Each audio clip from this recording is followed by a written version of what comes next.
Hello viewers, I welcome you all on my YouTube channel legal adept show. Friends, आज हम लोग अपने preamble के लेक्चर में कवर करेंगे अपने लास्ट टर्म को जो है फ्रेटर्निटी, जिसे हम लोग हिंदी में बंधुत्व भी कह रहे हैं। तो डायरेक्टली स्टार्ट करते हैं फ्रेटर्निटी की मीनिंग से और समझते हैं मीनिंग इसकी क्या कह रही है। जब बात आती है फ्रेटर्निटी की मीनिंग की, तो इसका मतलब है sense of brotherhood. Sense of brotherhood, या इसको अंबेडकर जी कह रहे हैं common brotherhood of all Indians. जो बात आ रही है ब्रदरहुड की, वो कहीं ना कहीं हमारी कोई फिजिकल चीज नहीं है, वो हमारी इंटरनल चीज है, कहीं न कहीं सेंस करने योग्य चीज है, कहीं ना कहीं उसको हम फील करने वाली चीज है वो। तो मतलब हमें सामने दिखने वाली चीज नहीं है। ब्रदरहुड मतलब भाईचारे की बात हो रही है, भाईचारा को बनाए रखने की बात हो रही है। तो ये जो भाईचारा जो हमारे देश में जो कॉन्सेप्ट निकल गया था, ये कहां से आ रहा है? ये कहीं ना कहीं फ्रेटर्निटी पैदा कर रहा है। फ्रेटर्निटी से ही हमारा जो है भाईचारा वाला शब्द निकल गया है, और इसी भाईचारे का भाव, भाईचारे का सेंस हमारे देश में यही कहलाता है फ्रेटर्निटी। इसके आगे बढ़ते हैं और देखते हैं प्रीएम्बल क्या कह रही है फ्रेटर्निटी के बारे में। फ्रेटर्निटी की जब बात आ रही है प्रीएम्बल में, हम लोग जब देखना चालू कर रहे हैं, तो फ्रेटर्निटी एश्योर कर रहा है, फ्रेटर्निटी सुनिश्चित कर रहा है दो चीजों को लेके। एक इंडिविजुअल लेवल पे वो सुनिश्चित कर रहा है किस चीज का एश्योरेंस दे रहा है, और एक जो है नेशन लेवल पे बात कर रहा है। कह रहा है कि हम हर इंडिविजुअल की डिग्निटी को एश्योर कर रहे हैं, ठीक है, कि हम आपकी डिग्निटी को एश्योरेंस दे रहे हैं कि आपकी डिग्निटी का हम प्रोटेक्शन करवाएंगे। दूसरे लेवल पे हम नेशन लेवल पे बात कर रहे हैं, कह रहे हैं कि हम आपकी यूनिटी और इंटीग्रिटी को हम जो है प्रोटेक्ट करेंगे। ये एश्योरेंस कहां से निकल के आ रहा है? फ्रेटर्निटी पे। और ये फ्रेटर्निटी क्या है? यही भाईचारा है। अब भाईचारा पैदा कैसे हो रहा है? इन दोनों की मदद से। जरा इन दोनों टर्म्स को हम और बेहतर तरीके से समझने की कोशिश करते हैं। जब बात आ रही है इन दोनों टर्म्स की कि एक इंडिविजुअल लेवल पे है और एक नेशन लेवल पे है। इंडिविजुअल लेवल पे है डिग्निटी। देखिएगा, जब हम इंडिविजुअल लेवल पे बात कर रहे थे, अपने प्रीएम्बल में बहुत सारे टर्म्स हम देख रहे थे ऊपर, तो हमने देखा था कि एक तो हमारे देश का कुछ नेचर है और एक हमारे कंट्री में लोगों को दिया जाने वाली चीजें हैं, मतलब वही हमारा ऑब्जेक्टिव हो जा रहा है। तो जब ऑब्जेक्टिव पे आ रहे तो हम अपने इंडिविजुअल्स को क्या क्या दे रहे थे? अपने नागरिकों के लिए क्या क्या व्यवस्था कर रहे थे? कि हम जस्टिस दे रहे थे उन्हें, हम उन्हें लिबर्टी दे रहे थे, हम इक्वलिटी दे रहे थे। इसी तरह हम फ्रेटर्निटी के माध्यम से उनकी डिग्निटी को भी एश्योर करा रहे हैं। कहीं ना कहीं हम उनकी डिग्निटी का प्रोटेक्शन भी हम कहां से दे रहे हैं? फ्रेटर्निटी से दे रहे हैं। दूसरी चीज, जब हम बात करें नेशन लेवल पे, नेशन लेवल पे हम क्या कह रहे थे कि हम अपने देश को कैसा sovereign, socialist, secular, democratic Republic, इस तरह का हम अपना देश बना रहे थे। उसके बाद कहीं ना कहीं फ्रेटर्निटी के माध्यम से हम अपने देश को यूनिटी और इंटीग्रिटी भी प्रोवाइड कर रहे हैं। जो इंटीग्रिटी टर्म है, इसको 42वें संविधान संशोधन से जोड़ा गया। इसके बाद ये हमारे प्रीएम्बल का पार्ट बनता है। इसमें से टोटल 3 वर्ड जोड़े गए थे, तो ये भी आपको पता होगा, सेकुलर, इंटीग्रिटी और सोशलिस्ट, ये तीनों वर्ड जो है जोड़े गए थे। तो आगे बढ़ते जरा इनको समझते हैं कि ये है क्या। हम जिस तरह इंडिविजुअल को एक डिग्निटी दे रहे हैं, उसी तरह अपने राष्ट्र को एक एलिमेंट और दे रहे हैं अपनी फ्रेटर्निटी के माध्यम से। कहने का मतलब ऑब्जेक्ट में अभी तक हम बस ये 3 चीजें, मतलब हर इंडिविजुअल को दे रहे थे, मगर हमारा ऑब्जेक्ट एक और है कि फ्रेटर्निटी, ब्रदरहुड। अब वो ब्रदरहुड एश्योर क्या कर रही है? ब्रदरहुड एश्योर कर रहा है, एक तो राष्ट्र लेवल पे भी कुछ एश्योरेंस दे रहा है कि हम टूटने नहीं देंगे देश, तो एक एश्योरेंस ये दे रहा है, और एक तरफ कह रहा है कि हम उसकी डिग्निटी को प्रोटेक्शन प्रोवाइड करेंगे। तो इतनी चीजें। अब जरा इसके आगे बढ़ते हैं और कॉन्सेप्ट को थोड़ा डेप्थ में ले जाते हैं। तो जब बात आ रही है यूनिटी एंड इंटीग्रिटी की, जरा समझिएगा। जब इन टर्म्स को अगर हम लोग समझें, तो इनमें से एक टर्म तो साइकोलॉजिकल वे में यूज किया गया है और एक जो है टेरिटोरियल पर्सपेक्टिव से यूज किया गया है। कहीं ना कहीं हमारा डायमेंशन कैसा है? 2 वे है, कि हम एक तरफ साइकोलॉजिकल वे में बात कर रहे हैं और एक तरफ जो इंटीग्रिटी जैसी चीज है वो हमारे कहीं ना कहीं टेरिटरी के पर्सपेक्टिव में यूज किया जाने वाला शब्द है। तो जरा इससे हो क्या रहा है?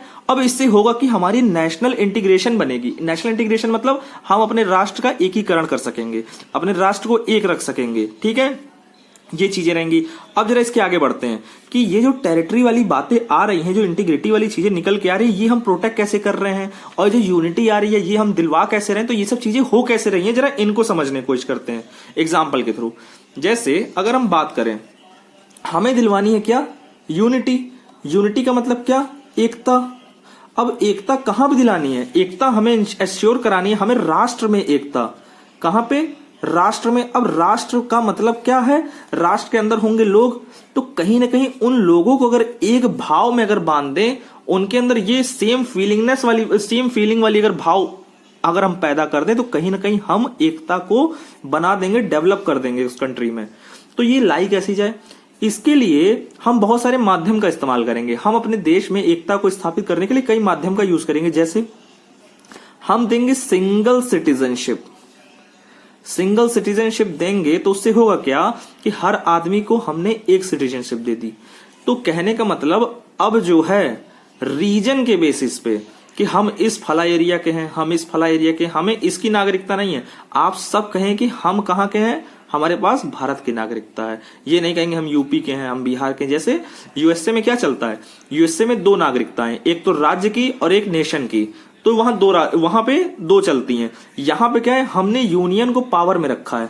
तो यूनिटी हमें ज्यादा चाहिए थी, हमें यूनियन का फंक्शन जो है ज्यादा पावरफुल करना था, इसलिए हमें सिंगल सिटीजनशिप का कॉन्सेप्ट लाया। और सिंगल सिटीजनशिप स्थापित कर रहा है यूनिटी। क्या ये इसके अलावा कोई अदर भी चीजें हो सकती है? बिल्कुल हो सकती है। बहुत सारे लॉज हैं जो इस तरफ वर्क करेंगे, आपकी यूनिटी की तरफ। जैसे आपने एक तो इससे दे दिया। अब जिसके ऊपर बहुत ज्यादा चर्चा चल रही है आज के time, UCC, uniform civil code. Uniform civil code का काम क्या है? बहुत सारे लोग जो डिफरेंट लॉ से रेगुलेट हो रहे हैं, गवर्न हो रहे हैं, अब उनको हम एक लॉ के अंदर एक लॉ बना के सबको बांध देंगे उस लॉ में। उससे हुआ क्या कि उससे हुआ ये कि हम सेम प्रोविजन से बंधेंगे तो हमारा जो ट्रायल चलेगा कोर्ट में वो भी सेम तरीके से चलेगा। तो जब सेम तरीके से चलेगा तो अब हम हो गए ना सेम जमीनी स्तर पे एक बराबर के लोग। तो जब एक बराबर के हो जाएंगे तो भाव भी हमारा एक बराबर का हो जाएगा। जब हर चीज हम एक लेवल ही कर देंगे कि हम इनको लॉ भी एक लेवल, लॉ के सेम लॉ के अंदर जो गवर्न कर रहे हैं, सिटीजनशिप भी सबको एक दे रहे हैं, तो ये सारे कॉन्सेप्ट मिलके आपके तैयार कर देंगे क्या? यूनिटी। कहीं ना कहीं आपको यूनाइट कर देंगे, एक कर देंगे। कि ऐसा नहीं कहीं हम किसी के साथ स्पेशल ट्रीटमेंट कर रहे हैं, ऐसा नहीं किसी कुछ एक्स्ट्रा चीजें प्रोवाइड कर रहे हैं। तो ये सारी चीजें रहेंगी। अब इससे आगे बढ़ते हैं और देखने की कोशिश करते हैं कि ये इंटीग्रिटी जो टर्म है ये क्या कहना चाह रहा है। तो बात करते हैं इंटीग्रिटी की। जब इंटीग्रिटी की हम बात कर रहे हैं तो इंटीग्रिटी क्या कह रहा है? इंटीग्रिटी कह रहा है अखंडता। अब हमें राष्ट्र की, अपने देश की अखंडता भी मेंटेन करनी है। हमने लोगों को एक कर दिया, अब एक जैसे ही कर देंगे, जैसे ही हमने यूनिटी ले आती, एकता ले आती। इससे होगा क्या? पहली बात तो अब कोई मांग नहीं करे कि हमें देश से अलग होना है। पहली चीज तो ये, अब कोई जल्दी मांग नहीं करेगा कि हमें अपने देश से अलग होना है या हमें अपने देश का टुकड़ा अलग करना है। ये तभी होता है जब नेशनैलिटी की फीलिंग आपके अंदर नहीं आती। तो यही नेशनैलिटी की फीलिंग का जो कॉन्सेप्ट है और यही यूनिटी का कॉन्सेप्ट है। Unity plus integrity. जब आपके अंदर ये चीजें आ जाएंगी, क्योंकि ये जो यूनिटी वाला जो कॉन्सेप्ट था ये कहीं ना कहीं साइकोलॉजिकल फैक्टर था, साइकोलॉजिकल वे में यूज किया जाने वाला टर्म था। जब आप एकता के अंदर बंधेंगे तभी आपके अंदर नेशनैलिटी की फीलिंग भी आएगी कि हम एक राष्ट्र से बंधे हैं, हम सभी लोग एक जमीन के आदमी हैं। ठीक है? तो इससे हुआ क्या? अब इंटीग्रिटी को हमें प्रोटेक्ट करना था, इंटीग्रिटी हमें एश्योर कराई थी। इसके लिए हमने कॉन्स्टिट्यूशन प्रोविजन रखा 1 से लेकर आर्टिकल 4 तक। अब इसमें क्या होता है? इसमें हमने प्रोविजन दे रखा है कि इंडिया क्या है? यूनियन ऑफ स्टेट्स है। यूनियन ऑफ स्टेट्स का मतलब ये कि हमारे यहाँ जो यूनियन है वो इनडिस्ट्रक्टिबल नेचर की है। यूनियन टूटेगी नहीं जैसे अमेरिका की टूट सकती है। अमेरिका की यूनियन क्या है कि वो यूनियन बनी है यूनाइट होके कई सारी स्टेट्स। तो वो स्टेट्स जो है आपस में एग्रीमेंट के थ्रू बंधे हुए हैं, वो बंधे हैं तभी जाके एक यूनियन को फॉर्म कर रहे हैं। तो जब यूनियन फॉर्म हो रहा है, कहीं ना कहीं हर स्टेट चाहे तो जिस दिन वो एग्रीमेंट से तोड़ेगा, एग्रीमेंट से अलग होगा, तो वो राष्ट्र से भी अलग हो सकता है। तो ये वाला कॉन्सेप्ट इंडिया में नहीं है। हमारे यहाँ क्या करना था? हमें इंटीग्रिटी बचानी थी। इंटीग्रिटी का मतलब अखंडता लानी थी, खंड नहीं होने देना है। ये हमारी कंट्री है, कई सारे स्टेट्स है, तो हमें इसके खंड नहीं होने देने कि ये आज बिहार चाह रहे हैं कि हम अलग हो जाए इंडिया से, जैसे अब खालिस्तान की मांग हो रही है, तो ये नहीं होने देना। ये तो हमारे यहाँ का स्ट्रक्चर ऐसा है कि हम यूनियन को छोड़ ही नहीं सकते। अगर आप कुछ भी करना है, अगर आपको स्टेट अलग करना है, पावर किसके पास है? पार्लियामेंट के पास। पार्लियामेंट ही अलग कर सकती है। वो एक लॉ है, प्रोसीजर है कि आपको सिंपल मेजोरिटी या 2/3 मेजोरिटी से आपको पास करना पड़ेगा, तो उसके बाद ही आप कुछ अलग कर सकते हैं या कुछ जोड़ सकते हैं। तो ये चीजें रहेंगी। इंटीग्रिटी में हमें खंड नहीं होने देना है। तो खंड न होने देने के लिए हमने क्या प्रोविजन रखा कि हमारे यहाँ पावर किसके पास? ये सारी सीधा सेंट्रल के पास। स्टेट को तो हम पावर ही देंगे कि आप अपना एरिया बांट सकते हो इधर-उधर या तोड़ सकते हो कुछ भी। तो ऐसा करने के लिए हमने 1 से 4 का यूज किया। अब देखिए, अब टोटल चीजें हो क्या रही हैं। अब इतनी सारी जब चीजें हो जाएंगी, हमने क्या, अब ये जब चीजें हो गई तो इसके बाद क्या आएगा? अब डिग्निटी भी प्रोवाइड की हमने। समझिए अब स्टार्टिंग से हो क्या रही है। हमने डिग्निटी दे दी। जब डिग्निटी दी तो डिग्निटी का मतलब क्या है? डिग्निटी का मतलब है कि किसी भी पर्सन की गरिमा उसको जो है मेंटेन करना, उसकी गरिमा का हनन ना करना। तो ये कौन आपको एश्योर कर रहा है? ये फ्रेटर्निटी, आपकी कॉमन ब्रदरहुड की जो फीलिंग है ये आपको एश्योर कर रही है।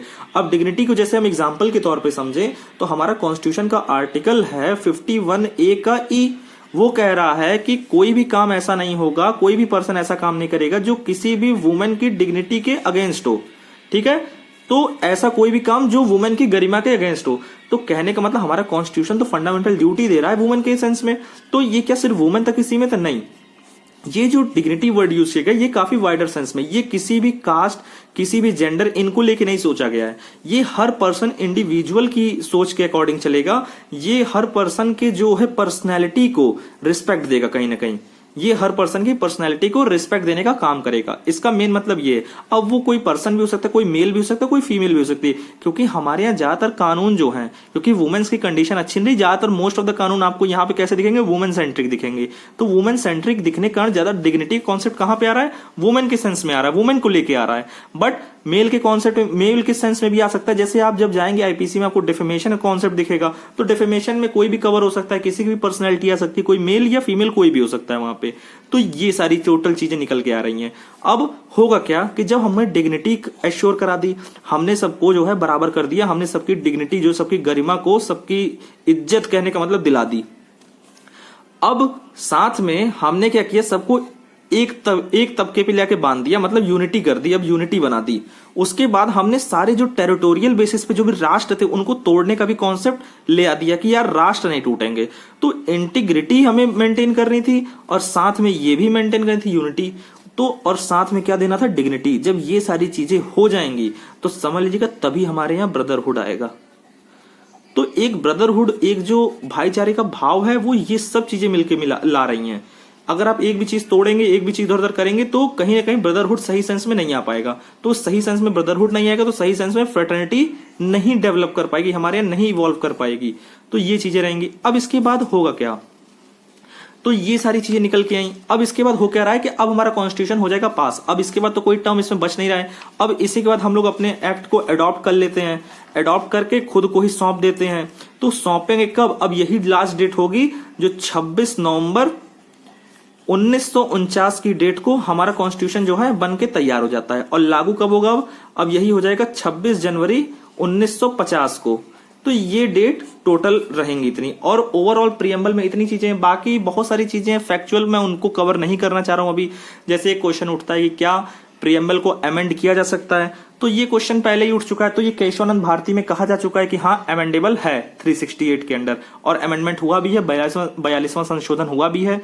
दूसरी चीज, क्या प्रीएम्बल पार्ट है कॉन्स्टिट्यूशन का? ये पहला क्वेश्चन ये पहली बार उठा था बेरूबरी केस में। तो बेरूबरी केस में कह दिएगा कि नहीं, जो प्रीएम्बल है वो पार्ट नहीं है, वो पार्ट नहीं है। बट जब केशवानंद भारती केस आता है वहां पे कह देते हैं कि हाँ ये पार्ट है।